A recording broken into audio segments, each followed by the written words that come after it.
Playing through Shadow of War's main story will probably make some people ask themselves what is made up and what is based on Tolkien's lore from the books, or how does all of this fit into the Lord of the Rings universe. As in my Shadow of Mordor video, I'll try to answer those questions in detail, going somewhat chronologically through the interesting parts of the game's story. I think most of you are aware that there are definitely some differences, especially in Shadow of War, and I will also explore a bit on what parts and ideas of the original lore those could be based upon. But before we start, a few notes. I look at the game's story from the book's perspective. To be precise, the books you see right now. Note that the movies are a bit different from the books too. I also like the games and just want to explain the differences for those who are interested, so this is not me complaining or ranting. See this as a neutral lore comparison explaining the differences and where some ideas might have come from. It's also quite possible that I forgot or misunderstood something important. I really had to rush through the game.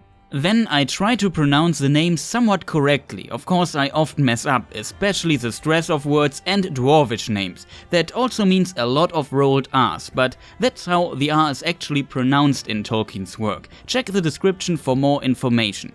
And the last point, heavy spoiler warning. I will go over many important plot points from Shadow of War, even the endings. I will also reference Shadow of Mordor, so spoiler warning for that too. And obviously book spoilers. Also there are spiders in the game, so spider warning too. But I'll try to hint it on screen shortly before they show up. But of course I could miss something.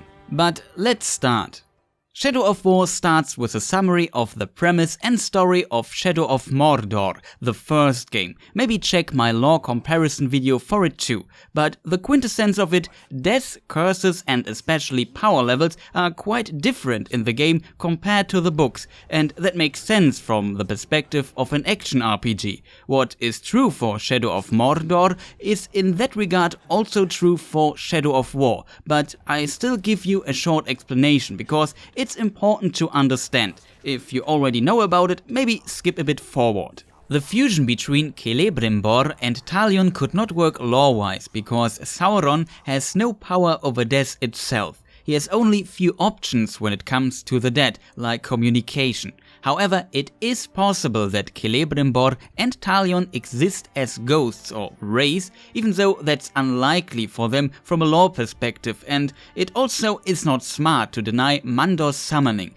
I explain that in a second. In this wraith form they would lose all their power and had almost no possibility to interact with the physical world. Death in Lord of the Rings always comes with a huge loss of power, but in the game they have, so to say, next level immortality. I think game development wise it's actually a nice effort to give an explanation for respawning, but here we are only comparing the lore. But back to ghosts. In this form they maybe have at best a limited way of communication. For example, if we look at the story of a poor guy called Gorlim, you can find his skull in Shadow of Mordor, which is a nice reference. He was able to appear in a dream and warn somebody, but it feels more like an exception under very specific circumstances of fate. There are more special cases like the Nazgul or that ghost army, but we come to that later. So you see, death has some relatively strict rules in Tolkien's universe. If an elf, man or dwarf dies, their spirit is, so to say, judged by a powerful entity, the mentioned Valar Mandos. Valar are like the highest angels of the transcendent god of the Tolkien universe, and comparable to a god pantheon we know from ancient mythologies. Mandos is the Valar of fate or doom, judge of the dead and keeper of the halls of Mandos, where the dead hopefully go to. Hopefully, because after judging them, Mandos can summon them into his halls, or not, depending on if they helped or allied with the foes of the Valar, namely Morgoth, Sauron and their servants. If he does not summon them, they are nothing but powerless spirits wandering over the world forever. In this state, they are incomplete, because they have no body anymore, but men, elves and dwarves need one to be complete.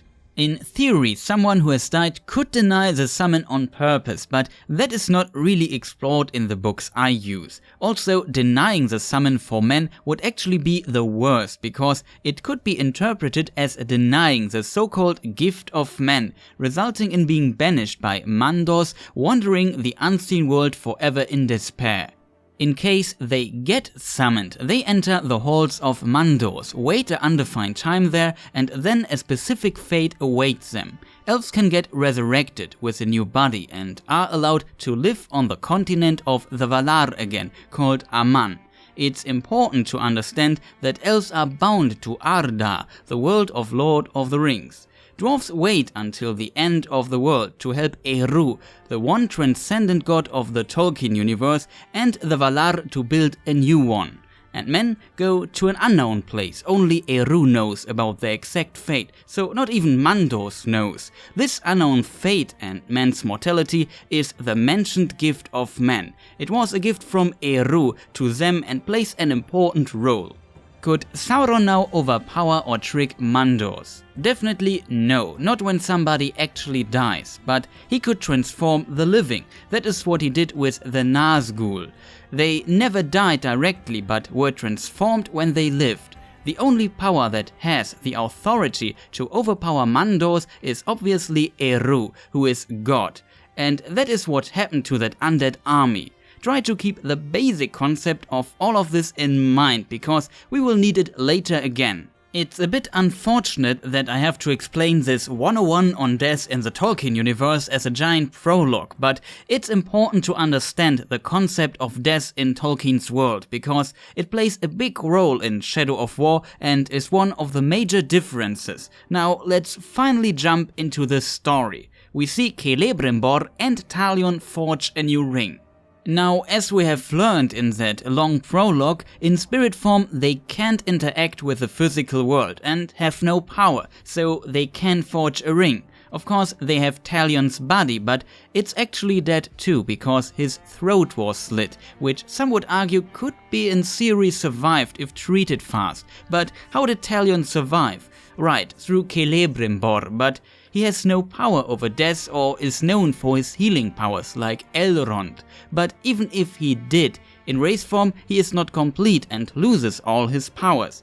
Celebrimbor's only chance to have power again is to enter the halls of Mandors and probably get reincarnated. And as we later see, when Celebrimbor leaves Talion, his throat starts bleeding again and he starts dying, so he isn't actually healed, and the game pretty much confirms that both are actually dead.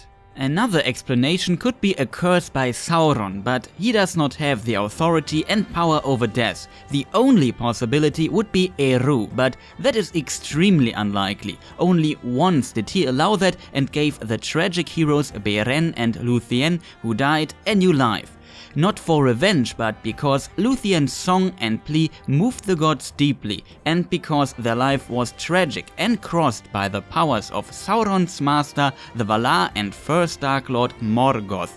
Eru allowed them to live one mortal life again, isolated and in peace together. A beautiful story in the Silmarillion. So that does not work with the book's lore and is one of the story elements that is vastly different when it comes to Tolkien's lore. In this context, Celebrimbor also later mentions that he puts his life force or a part of himself into the new ring, like Sauron did with the One Ring. In contrast to elves, there are entities who can handle death a bit better, probably the Valar themselves and their angel-like helpers, the Maiar. For example, Sauron or Gandalf are Maiar.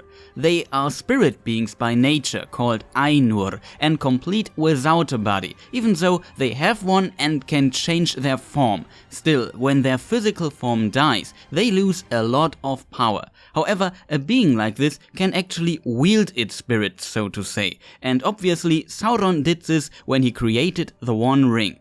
He put a big part of his power, but also his will into it, so the One Ring is Sauron too. As mentioned, Celebrimbor is not a Maiar, but only a powerful elf jewel smith, and he is dead, With this said, he can't craft a ring like this, so Shadow of War and Shadow of Mordor definitely increased his power level to that of an Ainu. From the book's lore perspective, even if he would be alive, he could not have done this because his spirit is never complete without a body and he can't wield it. An interesting side note is also that Sauron, like Saruman, was once the servant of Aule, the Valar of smithing. You could say Sauron had knowledge about crafting artifacts from beyond this world. Let's move to another interesting character, Shelob, and with this a huge spider warning.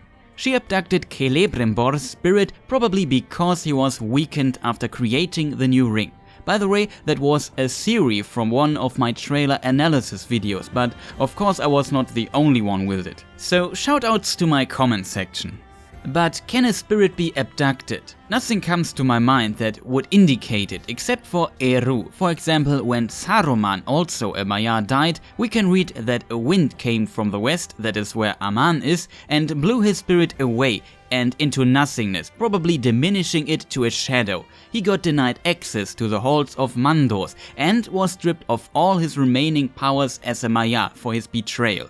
That's at least my interpretation. So yes, on the highest power level it would be possible. Not sure if Shelob can do this though, but a spider catching its prey in her webs and carrying it away is of course something that we can understand and feel somewhat plausible. But who actually is Shelob? Well, you will laugh, but many things about Shelob in this game have actually some loose ties to Tolkien's lore, and even though it's unlikely, I can see where they are coming from. It has a little bit of plausibility. One reason for this is Shelob's mother Ungoliant. It's a mysterious spirit entity of darkness, like a black hole. Nobody knows exactly what it is, but it was for sure very powerful. This entity of darkness that wants to devour everything took the form of a giant spider, which could be interpreted that she could in theory have chosen a different form or even change it.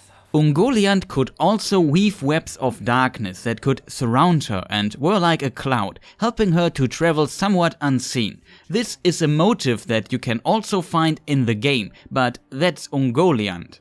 Now, when it comes to Shelob, Ungoliant bred with lesser spiders, and one of her children was Shelob, so her daughter is actually a real spider, but also related to this spirit being. How much of the mysterious power of her mother is still in her, nobody knows, but we can read in Lord of the Rings that she could weave webs of shadow, a description with a certain similarity we can also find for her mother in the Silmarillion. If this is just a metaphor or an actual ability of Shelob lies within the reader's interpretation. We also know that Gollum made a deal with her. How this exactly worked, we don't know, but this fact and some descriptions in the books could be interpreted as her having some telepathic abilities. But she was at least able to plan, communicate and understand other beings. She was definitely more than just a spider. I personally think it's very unlikely that she could transform into a gothic lady lore-wise, and that it would not fit the scene or the tone in Lord of the Rings, but I have to give the developers credit that with a lot of fantasy it's in theory somewhat possible. A real transformation is more unlikely than an illusion, I would say though. A simple reason design-wise could also be that a mysterious gothic lady works better as a character in a game like Shadow of War as a giant spider. They also help out people with arachnophobia a bit, which is quite common in the West. Even the design of her spider form has become a bit less spidery and more Thurg-like. In an interview, the developers also mentioned her being a reference to Thuringwethil, which means woman of secret shadow. She was a servant of Sauron in the First Age and could be described as some kind of vampire lady. So considering this, I actually like this decision. A part that is a bit strange are her visions. Visions make sense in the context of illusions, but the fortune teller part feels a bit off. I assume it's a reference to the question, why did Shelob let Gollum go? How did she knew he would come back? I would argue she understood Gollum and saw that he is driven by his precious and would do whatever is necessary to get it back. In this context, Gollum was always very honest and true, probably not to other ring bearers though. so I could imagine she understood that there was some truth in his words, and with that potential for him to bring her bigger prey one day. Gollum was not much to eat anyway, and when you have all the time in the world, she considered it a worthy risk, but maybe she could see the future or Gollum's fate too. What is also interesting is that in Shadow of War, Gollum seems to work for Shelob. As mentioned, he had a deal with her, so technically he is working for Shelob, yes, but there is more. In the books he was also known as Shelob's Sneak by the orcs, and Shelob was referred to as her ladyship, so it makes some sense lore-wise. Another interesting point is that Shelob and her conflict with Sauron was referenced in Shadow of Mordor. You find a banner and a spider egg that indicate that. The next interesting lore reference is the general of Minas Ithil, Castamir. If I recall correctly, he was also mentioned in Shadow of Mordor. However, there's also a character in Tolkien's universe named Castamir, but he was indeed a different character.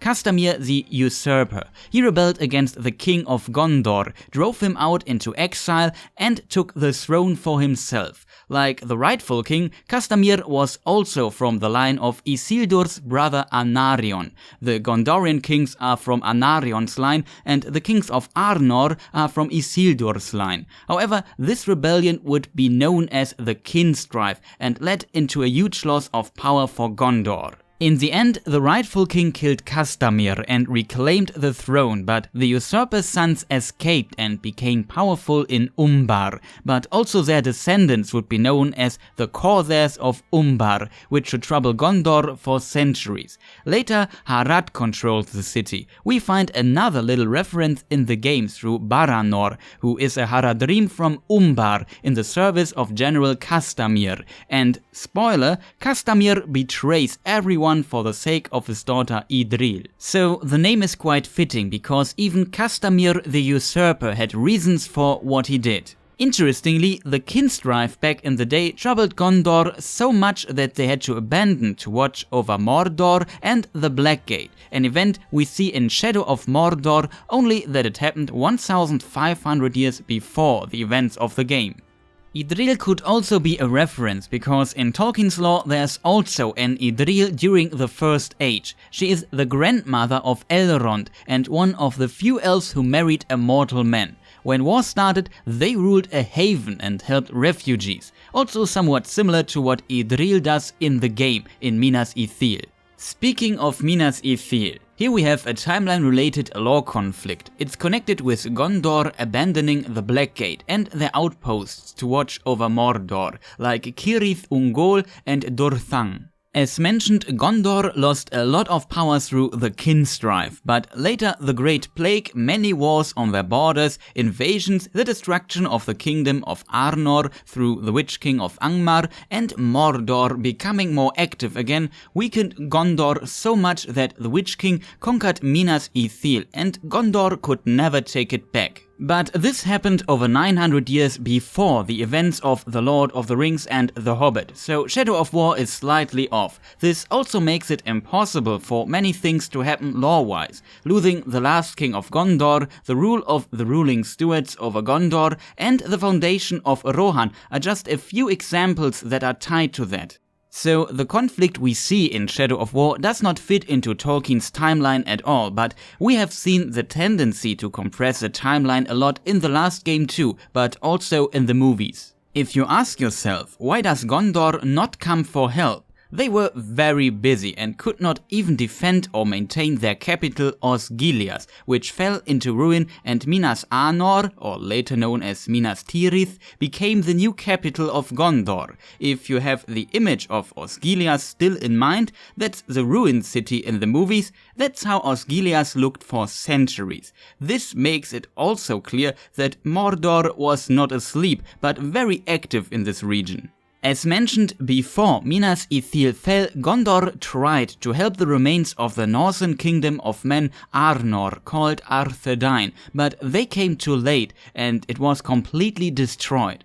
Gondor managed to defeat Angmar though and cleansed the north from orcs, driving the Witch King back to Mordor, who in return conquered Minas Ithil and made it his new residence, which was now called Minas Morgul, the Tower of Black Sorcery. Through this event, Sauron came into possession of his Palantir. We come later to that again. As you see, Mordor and the Ringwraiths were very active at this time, even though Sauron was still hiding in Dol Guldur and has not returned to Mordor yet. This is also around the time of the so-called Watchful Peace. That means about 60 years after the fall of Minas Ithil, Gandalf almost finds Sauron in Dol Guldur, and the Dark Lord flees to the far east of Middle-earth, forging alliances with the Easterlings. So after that event, he is not at home for 400 years, and Gondor has some peace, the so-called Watchful Peace. The next point is a little bit strange, not sure if I understand it correctly. Celebrimbor explains that he has barrows in Minas Ithil. This part is a bit messed up. If we exclude what is explained in the games, we know that at the time of Celebrimbor's realm Eregion, Gondor did not exist, so they could in theory have barrows there. But everyone, including Eregion, was in some kind of passive conflict with Mordor, and at this time Sauron was near his absolute peak. To have barrows that close to Mordor and over 900 miles away from home seems not plausible. Eregion would never have dared to attack Mordor, get even close or set a foot into it. Now, if we include the backstory of Shadow of Mordor, he means that when he attacked Mordor while having the One Ring, he built barrows for the fallen elves. This is a part of the story I really don't understand.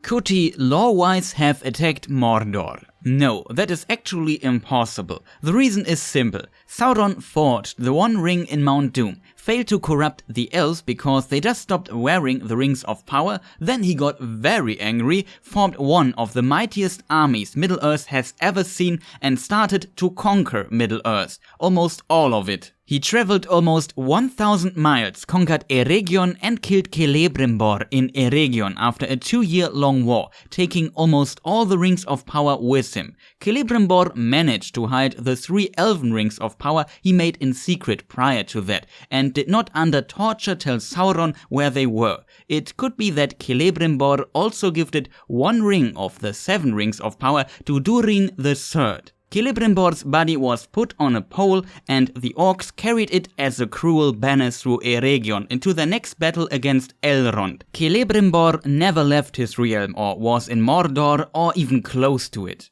One reason for this is that Sauron's movement and war effort did not went unnoticed. All elvish realms knew about it, and the High King of the Elves, Gil-galad, sent troops to stop him. Same with Lothlorien, and even the dwarves attacked Sauron from Moria together with the Lothlorien elves. Well, they still lost and got driven back. Sauron drove the dwarf and elves from Lothlorien back into Moria. And Gil-galad's herald Elrond, who arrived when Celebrimbor died, also had to retreat to the Misty Mountains, where he founded Rivendell as a stronghold and place for refugees from the region. But Sauron was still powerful enough to split his armies and go far to the west to challenge Gil-galad in Lindon directly. So Sauron was very busy. The time window for Celebrimbor's rebellion in Mordor would be very small. All has to happen in Second Age 1697, and Mordor was quite far away. He could not have just left war and do things in Mordor, bothering with a rebellion. So it's ignoring the so-called War of the Elves and Sauron, and is not working lore-wise.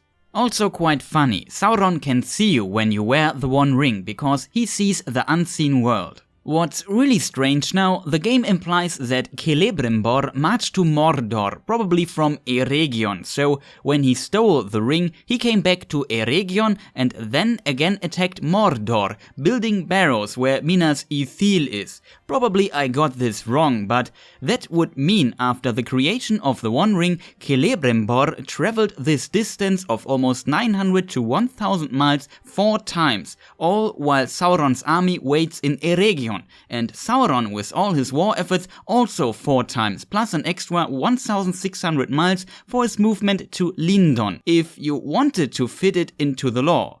Without this addition from the games, Celebrimbor traveled it 0 times and Sauron only 2 times. Celebrimbor also has to do all of this in less than a year, including building barrows and forming an additional orc army in Mordor. However, continuing the story, luckily Gil-galad was smart enough to call the men from the island Numenor, the most powerful kingdom of men ever, for help early. They arrived at the last minute and defeated Sauron besieging Lindon, else he would have won and conquered almost all of Middle-earth at this point. And so Sauron went back to Mordor once again. Note that without this Mordor rebellion, Sauron goes to Eregion, Celebrimbor dies there, and the Dark Lord marches on to Lindon, is defeated and goes back to Mordor, which makes far more sense than traveling back and forth all the time. This part feels really forced. Especially if you consider that it is implied that Sauron moves on the ground all the time.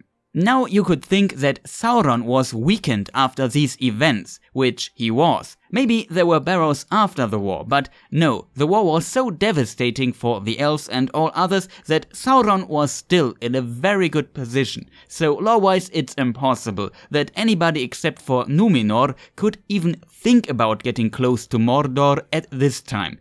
Shadow of War is really confusing here and the barrows make no sense. Now let's talk about the Palantiri for a moment. Someone in Shadow of War mentions that using a Palantir is poison for men, but that is only true when Sauron has also a Palantir. He has only one and got it when he conquered Minas Ithil, so as long as Minas Ithil stands, this is actually not true. Of course, other Palantiri were lost before, and there was the risk that Sauron maybe recovered one, but lore-wise, they do not poison your mind by default. Originally, the Palantiri were a gift by the elves to the Westmen from Numenor and were rescued from the island before it was destroyed by Eru. The so-called faithful Numenorians who survived, led by Elendil, Isildur and Anarion, founded the exile kingdoms of the Dunedain, Gondor and Arnor. And they used most of those stones to communicate with each other over long distances or to see far places. Every major city of the Dunedain and Isengard got one. There were a total of 7, plus the elves had one master stone in Aman on the island Tol Eressëa. Of course, very powerful people could also see almost every part of the world with them. They were powerful artifacts made by Celebrimbor's grandfather Feanor, the greatest elven artifact smith of all time. A thing that was mentioned too was that those Haedir towers extend the reach of a Palantir. Lore-wise, that makes no sense. The only limit for a Palantir's range was the mind and will of its user. You can be sure that Sauron could use them to their full potential. Also, around this time in the game, we meet Gollum. He is in Minas Ithil. As mentioned, the timeline is compressed. Of course, when Minas Morgul was still Minas Ithil, Gollum was not even born. That was about 400 years before his time. Still, could he have been around that area? Yes, it's possible. After Bilbo escaped with the One Ring, Gollum searched for him for like 70 years, and at some point in the Third Age, 3009, he went to Mordor and was captured by the Nazgul.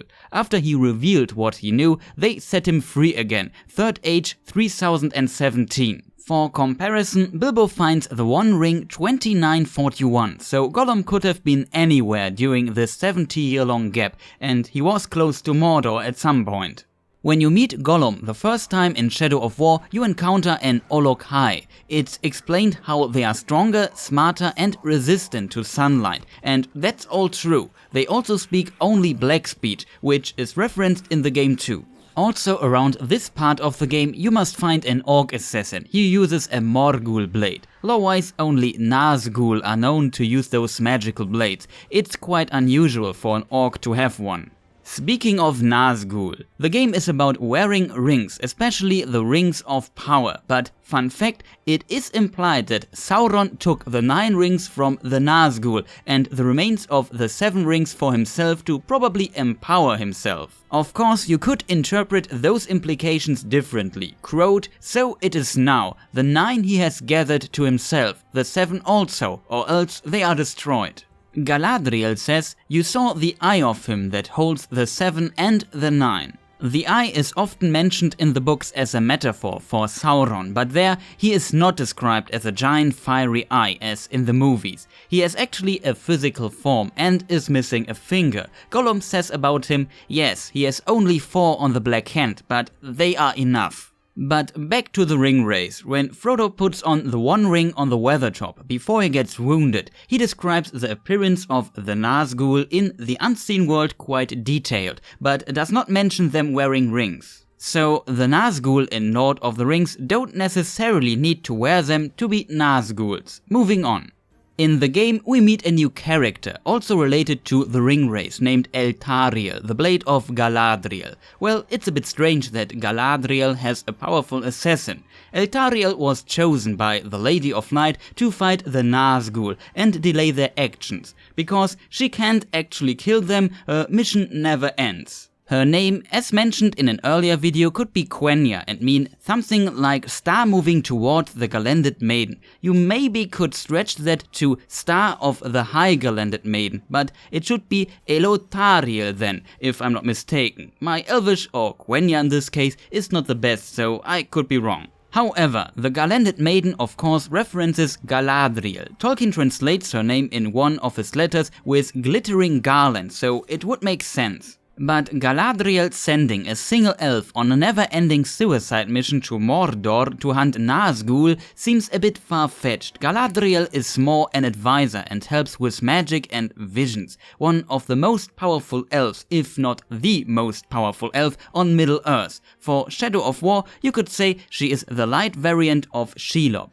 Speaking of light, Eltariel wields a very powerful artifact, the Light of Galadriel. I doubt that she has an artifact this powerful and would send it to Mordor, but she has done this actually before. She gave Frodo this phial with the light of the Star of Earendil in it. When I was young I always thought, that's all? That's her gift? But when I understood what it actually is, what it means and how valuable it is, it changed to what a gift. Also, Galadriel is called the Lady of Light, so thematically the light of Galadriel definitely fits her. Let's jump right to the next very powerful character, Carnan. I'm not 100% sure, but it could mean Red Valley in Sindarin. There's also a river called Carnen, which means red water. She is like a very powerful and ancient nature spirit that fights a Balrog in some kind of circle of life and death. The Balrog is called Targoros, which seems to be not a correct name, because it's Sindarin and Quenya in one name, but I guess it means King of Horror.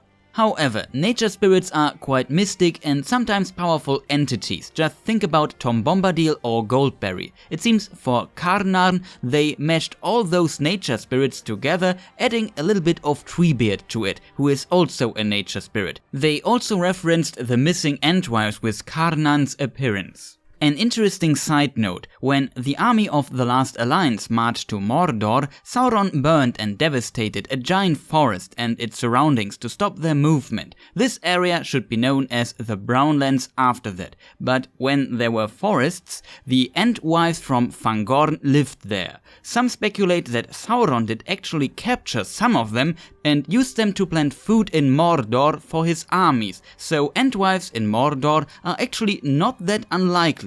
But Karnan seems far more powerful than an ant, so we are in nature spirit and probably Maya or comparable entities territory. As strange as it sounds, but there is some plausibility to all of this. For sure it's a bit over the top and unlikely, but I would say it has some interesting lore references. Also, in her dragon form, she has ice breath, and in the books there is one mention of a cold drake during the War of the Dwarves and Dragons in the Grey Mountains.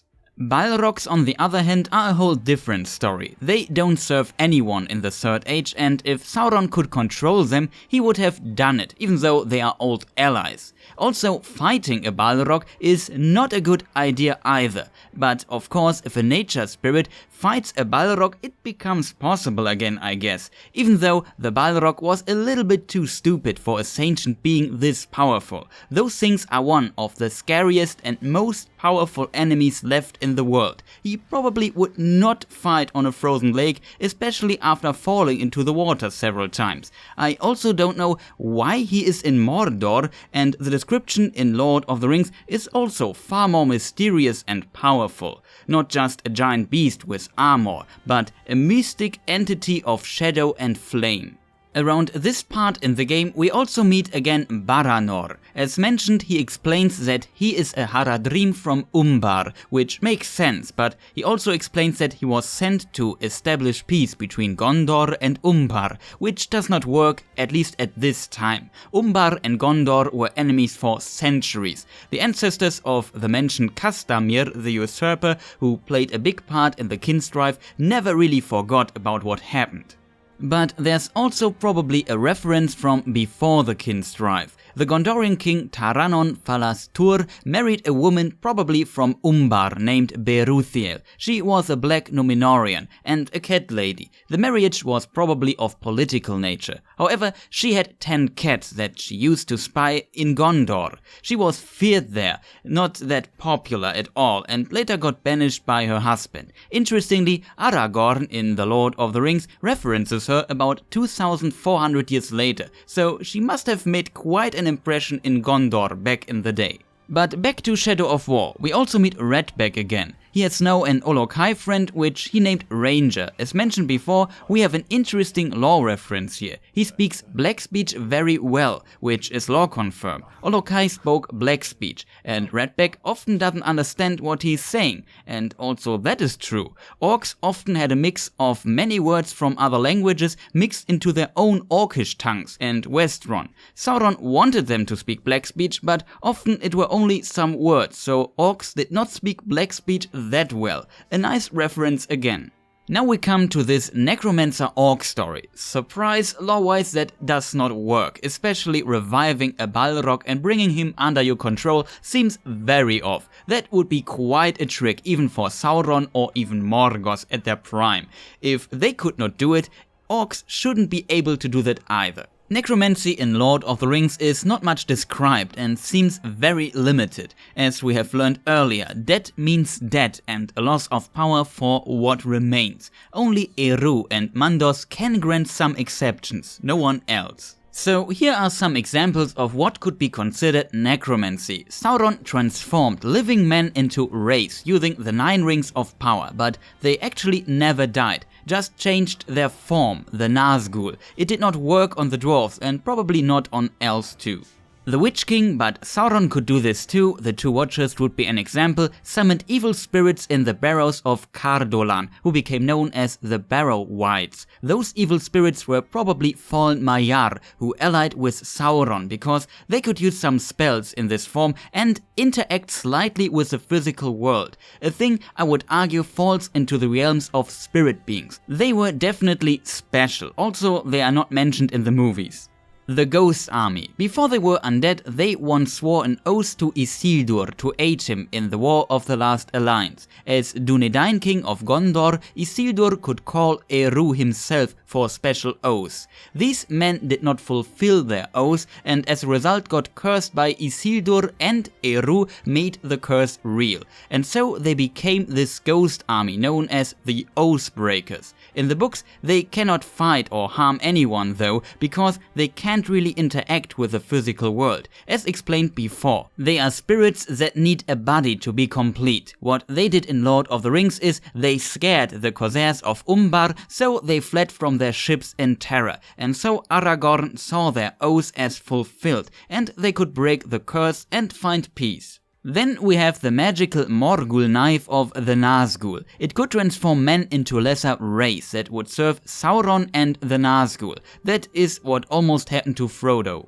And last, a bit of communication is possible as already mentioned. Sauron and the Nazgul, especially the Witch King, could see the unseen world, so they could definitely communicate with spirits. Maybe spirits could also haunt a place and scare people. And that's it for necromancy. Everything that goes beyond that, or bringing back dead to life as powerful warriors, does not really work lore-wise. The game stretches those options quite a bit, but of course it makes sense for a game. Since we are talking about necromancy, Shadow of War gave some of the Nazgul names and a little background story. Let's find out what's going on with these. The first Nazgul we learn more about is Ar-Pharazôn. In the game he's called Suladan for whatever reason, a reference to the Lord of the Rings strategy battle game. But who is Ar-Pharazôn? He was the last king of the mentioned mighty kingdom of men Numenor. It was insanely powerful, but over the years desired immortality, rejecting the gift of men, which is death and an unknown future after it.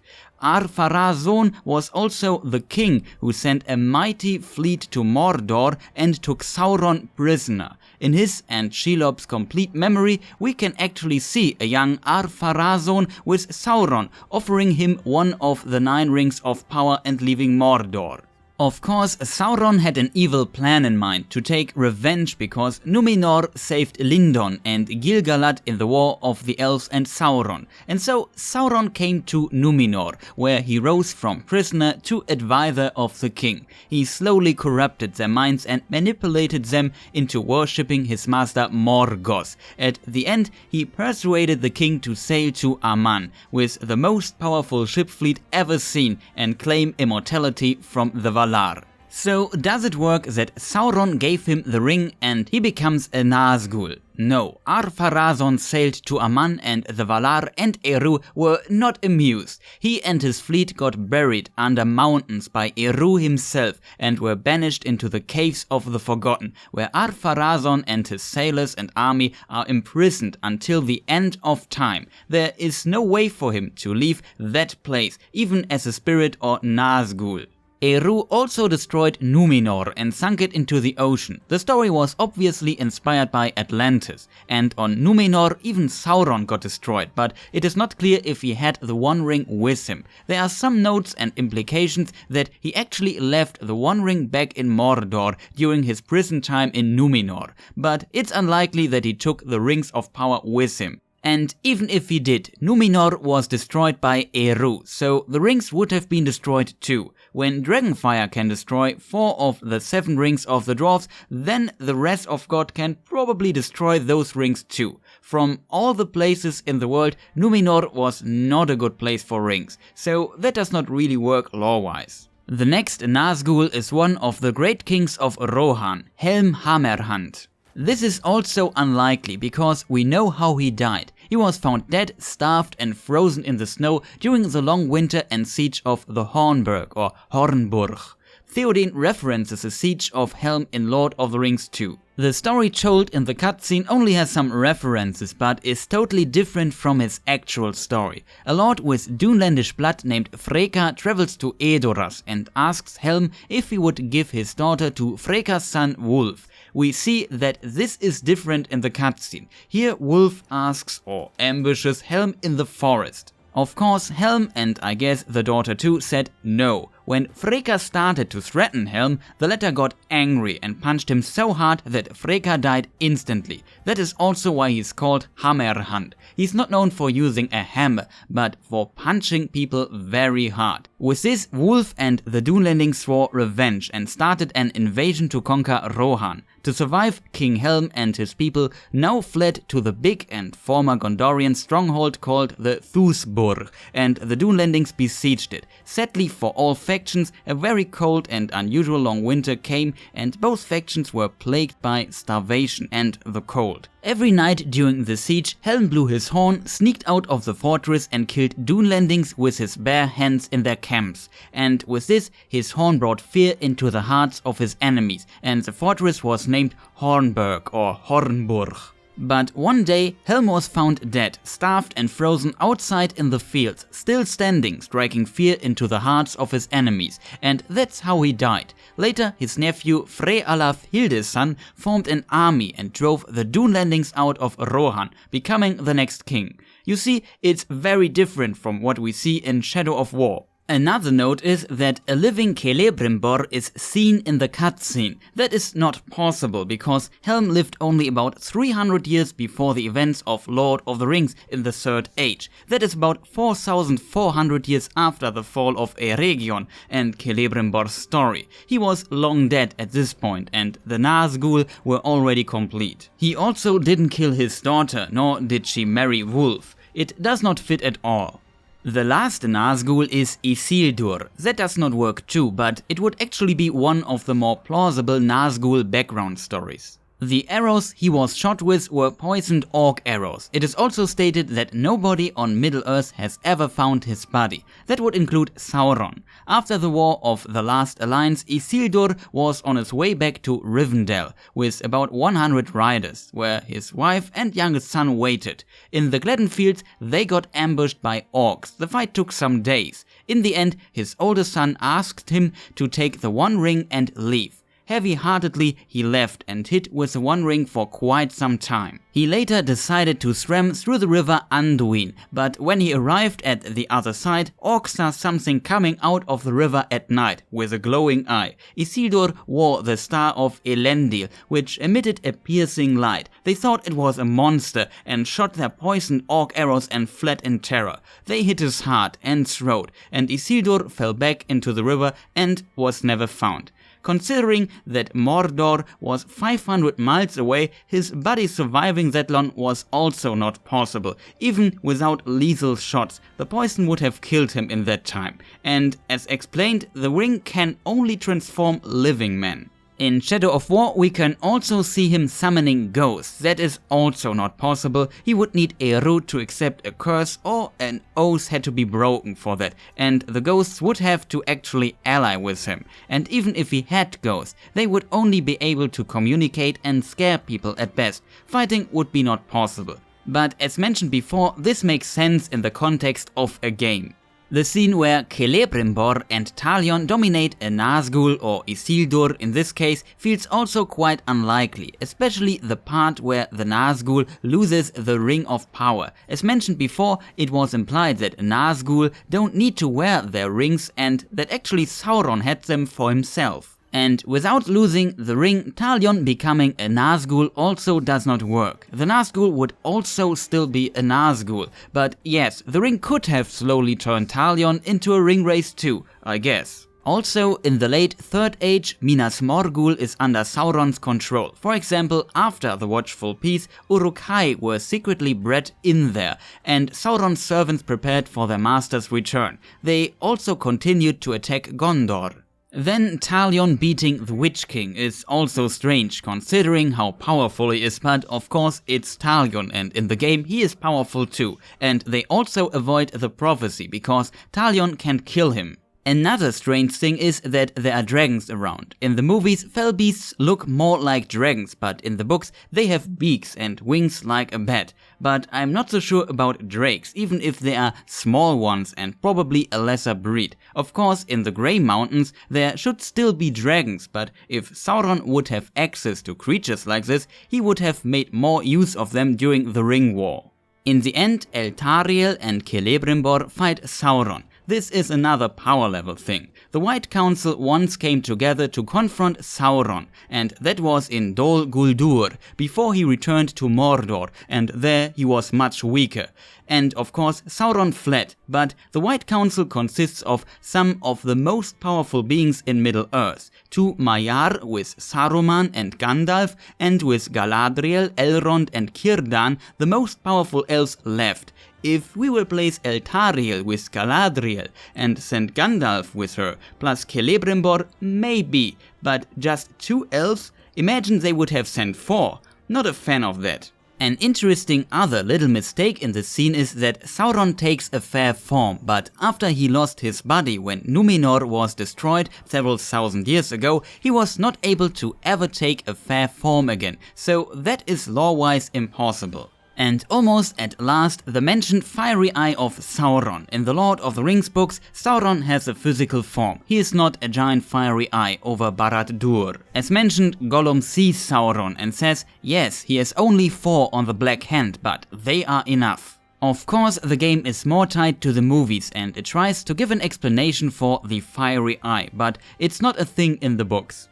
Should you have unlocked Shelob's whole memory, you see the mentioned king of Numenor Ar-Pharazôn again, getting a ring of power and taking away Sauron, but also that Sauron and Shelob were like a couple. Well, Shelob was in Mordor first, and Sauron had a loose alliance with her. In the books, it is mentioned that he calls her his cat, because she does what she wants and catches the mice that try to enter through that little passage Cirith Ungol. It is also stated that they did not communicate, but understood each other, so a closer relation is unlikely. But as mentioned, she's also a reference to a vampire-like servant of Sauron named Soringwithil. The motive of Sauron leaving her to follow his own goals could also be a reference to Ungoliant. She made a pact with Sauron's master Morgos that he feeds her all the jewels of the elves. Morgos gave her all except the 3 Silmaril, which he wanted for himself. So Ungoliant felt betrayed and attacked Morgos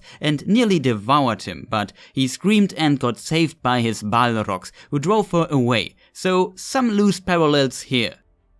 And last, the true ending. It shows Talion reaching something like the afterlife. Lore-wise, there is one problem. If Talion has denied the gift of men by not following the summon of Mandos in the first place because of revenge, and in addition becomes a Nazgul helping Sauron, his fate will become most likely more dark. He will not enter the halls of Mandos and wander Earth as a powerless shadow until the end of time. Not a happy ending for him. What is true though, the Nazguls are destroyed by the erupting fires of Mount Doom. Though a lot of story elements have some differences considering the book's lore, there are also many elements that have some good references to the lore. Also, at the end of the day, this is a video game designed to be a power fantasy, and from a game development perspective, changes sometimes make sense. From this perspective, I must also give the developers credit that they at least tried to give explanations, for example, for respawning in the game. Many other games don't do this, so I hope you enjoyed this very detailed look at the lore.